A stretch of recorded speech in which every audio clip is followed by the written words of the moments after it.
Mateo 28, del 16 al 20, cita de la siguiente manera. Pero los 11 discípulos se fueron a Galilea, al monte donde Jesús les había ordenado. Y cuando le vieron, le adoraron, pero algunos dudaban. Y Jesús se acercó y les habló diciendo: Toda potestad me es dada en el cielo y en la tierra. Por tanto, id y haced discípulos a todas las naciones, bautizándolos en el nombre del Padre, del Hijo y del Espíritu Santo, enseñándoles que guarden todas las cosas que os he mandado. Y he aquí, yo estoy con vosotros todos los días hasta el fin del mundo. Amén. Mateo en esta mañana hace énfasis en las enseñanzas de Jesús. Por lo tanto, este escrito va dirigido a los 11 discípulos para que estos mantengan y ejecuten las enseñanzas que Jesús les había ofrecido ante la muerte y su resurrección. El Sermón del Monte constituye una colección de grandes enseñanzas de Jesús en el Nuevo Testamento. Pero ahora Mateo relata el último acto del ministerio de Jesús en términos rabínicos, donde los discípulos han de bautizar, hacer discípulos y enseñar. Mateo habla de este término de una gran comisión, cayendo esto sobre los hombros de los 11. Y hablar de 11, y aquí me quiero detener un rato, o un momento. El número 11 nos hace recordar varias cosas. Primero que nada, traición de Judas Iscariote. El 11 nos recuerda que es un número imperfecto. También nos dice que la comunidad de fe no es perfecta, es diversa y está presente en medio nuestro. La comunidad de fe tiene varias vertientes, y es que en medio de ella existe la imperfección antes mencionada y la traición. Lo que se entiende es que cada uno, por la diversidad, trae su propio libro de cocinar y queremos ejecutar estas recetas en el trabajo de la comunidad de fe, convirtiendo entonces esta comunidad de fe muchas veces en fantasías, convirtiéndola en una carga como hacían los fariseos, creando libros nuevos cuando ya hay una rueda hecha. La creó Dios y nos las enseñó por medio de Jesucristo. El número 11 nos recuerda que alguien se perdió o se equivocó en el camino. Y esto, alerta, esto siempre va a ocurrir. Pero la gran comisión sigue en pie y en pie de lucha con los que están y con los que quieran. Siempre alguien se va a perder el norte, se va a enfocar en otras cosas y se va a perder porque se equivoca. Pero la gran comisión no se detiene por las ejecutorias erradas o personales o personificadas del ser humano. Oiga bien, las mujeres a las que no se le dio crédito de haber visto al Cristo resucitado, porque eran hijas de la época, y las hijas de las épocas, las mujeres no tenían ni voz ni voto, así que para ser testigo de semejante evento tenías que ser varón. Así que a ellas no le dieron legalmente ese mérito de ser testigo de resurrección, Pero Jesús, óigame bien, es que nuestra vida no estriba en lo que los seres humanos quieran hacer con nosotros. Nuestra vida estriba de lo que Dios tiene para nosotros. Ellas no pudieron llevarse ese elogio, ¿verdad? Culturalmente hablando, pero sí se llevaron la encomienda que Jesús les dio, que fueran donde los discípulos y les dijeran el mensaje. Y eso me gusta a mí, porque entonces no te llevan los elogios del mundo, los elogios de los gobiernos, los elogios de la gente de alta sociedad, pero te llevas la gran comisión, la encomienda, el llamado de un Dios que te invita a llevar un mensaje de vida y de esperanza. Y el mensaje que estaba diciendo era: dile a ellos que nos vemos en Galilea. Voy a hacer otra palabra aquí. Hablar de Galilea es hablar de un lugar de la marginalidad, para empezar por ahí. Estamos hablando de una Galilea que está siendo acechado y velado constantemente por el Imperio Romano y, oiga bien, por los judíos de Jerusalén. Galilea era un lugar multicultural y se había levantado resistencia contra Roma. Como diríamos en el buen puertorriqueño, Galilea era un sitio caliente, peligroso, difícil de entrar. Pero eso, lo que los hace en esta mañana es justificar el porqué, el comando de ir a Galilea. Porque en Galilea, con todos estos problemas sociales, políticos y económicos que existían, era el lugar que tenía necesidad. Así que Dios no estaba buscando comodidad por medio de Jesucristo. Y Jesucristo, al salir de este mundo, antes de irse, que deja la encomienda de la gran comisión, no deja a los discípulos en Jerusalén porque allí era fácil. En Puerto Rico diríamos, eso es un mamey. Sino que los lleva y los convoca al lugar de la necesidad. Oiga bien esto: Galilea, conocida como la Galilea de los gentiles, porque servía de hogar para muchos gentiles. Entonces, Galilea, para Mateo, marca la separación de la pureza de la ciudad sagrada y de esta separación que representa un mundo gentil que ocupa el más allá o un por ciento alto de ciudadanos gentiles.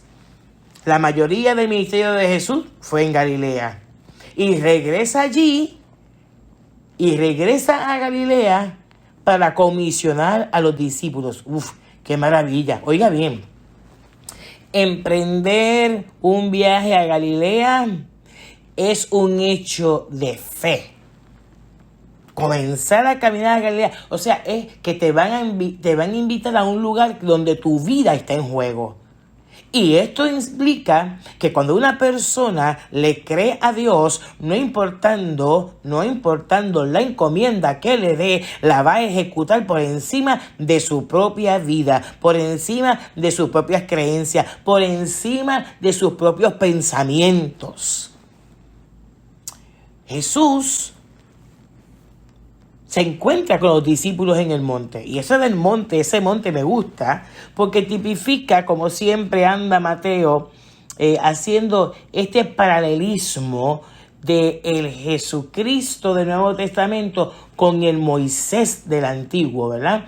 Porque se entiende que Jesús es el nuevo Moisés. Así que cuando Jesús va al monte, que siempre hay esta conexión para acordarles a los discípulos que lo que decían los profetas, Moisés y los padres de la fe, eso es vigente, eso no fue mentira ni fue una locura, es una realidad. Pero lo hace como esa conexión para que ellos puedan entender que lo que están viviendo ahora había sido dicho desde antes.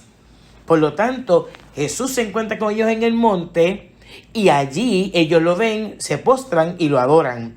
¿Ok? Pero oiga bien, Jesús en ese monte con los discípulos se encuentra con dos características. Y era la duda y la incredulidad. Eso siempre estuvo con los 11.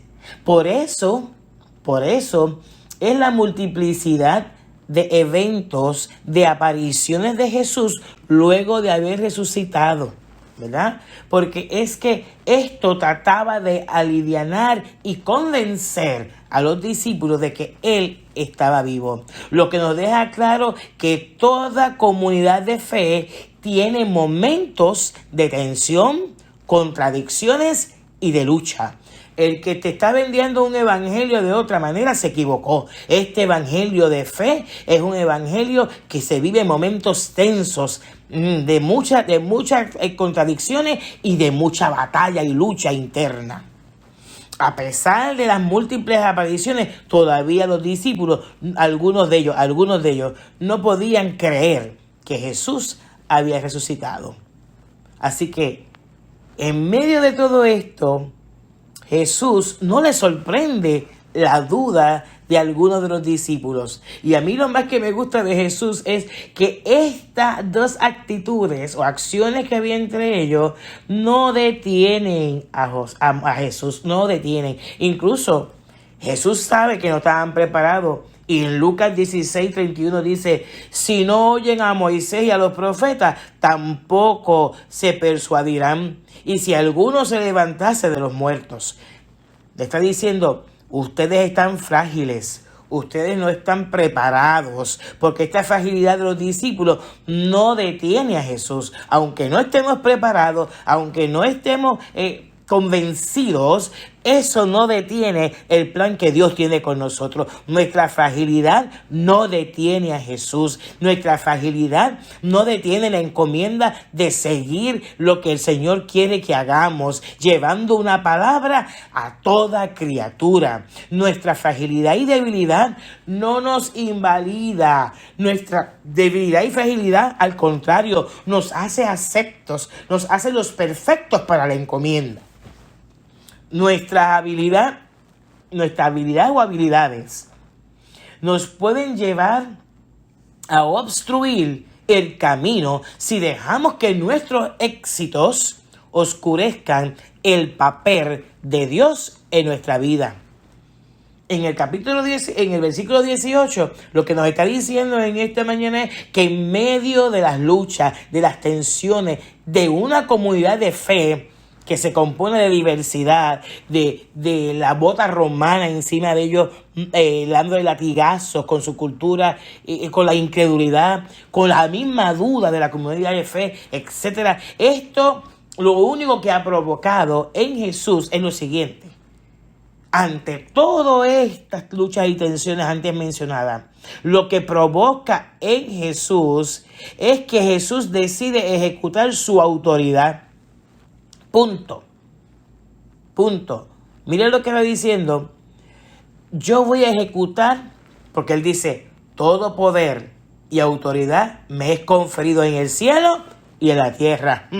Lo que significa eso es que Él tiene el poder, tiene el derecho y tiene la libertad para hacerlo. Nos está diciendo, ante tu debilidad, ante el mundo que convulsa, ante el coronavirus, ante el problema económico, ante el desempleo, ante todo el problema que tienes dentro de tu casa, antes de todo eso, delante de todo eso, yo me levanto porque a mí me fue conferido toda autoridad y todo poder, y yo te doy la libertad, porque es por mi sangre, es por mi muerte y mi resurrección que tú eres libre. Definitivamente el poder y la autoridad de Dios es más poderoso que todos los gobernantes, fuerza militar y los pueblos, más fuerte que la prueba que tú enfrentas en esta mañana. Es más fuerte la autoridad de Dios que todo lo que está sobre la faz de la tierra. Este es un escenario difícil. Pero Jesús ejecuta la autoridad y emplaza, no a los líderes, óigame bien, sí, porque, pues eso es para el pastor. No te equivocaste, vida mía. Jesús emplaza no a los líderes ni a los pastores de hoy día. Nos está emplazando a todos, porque todos estamos llamados a ser discípulos y a corresponder a la encomienda. Nos está lanzando el reto a las comunidades de fe, a las iglesias grandes, pequeñas, medianas, aquellas que dicen que profesan que Jesucristo es el Señor, aquellas que dicen que creen en la Trinidad, aquellas que dicen que la deidad es lo más hermoso. Esos que han profesado, no estamos hablando de que es contigo, ni es por ti, es que esto es por todos. Es una encomienda no para individualizarla, es una encomienda de comunidad para todos, es colectiva, es un emplazamiento directo a pesar de las debilidades del tiempo y de los nuestros. Hoy día, aunque no tenga la capacidad, óigame bien, aunque mis excusas sean grandes, Él me está emplazando más allá de mi capacidad, más allá de lo que me gusta, más allá de lo que quiero, más allá de lo que no hago, más allá de cualquier modo. Jesús me está emplazando en esta mañana. Jesús nos está diciendo, si yo soy el maestro y tú eres mi discípulo, imítame, haz lo que yo hago, haz lo que te he modelado. A pesar de cómo somos, nos sigue emplazando en un tiempo como este, encerrado en una cuarentena. Él nos está diciendo, yo he soplado sobre ustedes un soplo de vida, un nuevo respiro, como hablábamos la semana pasada. Entonces, ese hálito de vida tiene que sacudirnos, tiene que jamaquearnos, tiene que hacernos movernos en pos de la encomienda del Dios que nos llama en medio de Jesucristo.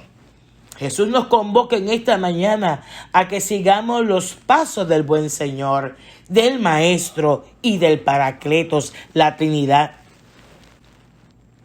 Que seamos sus discípulos.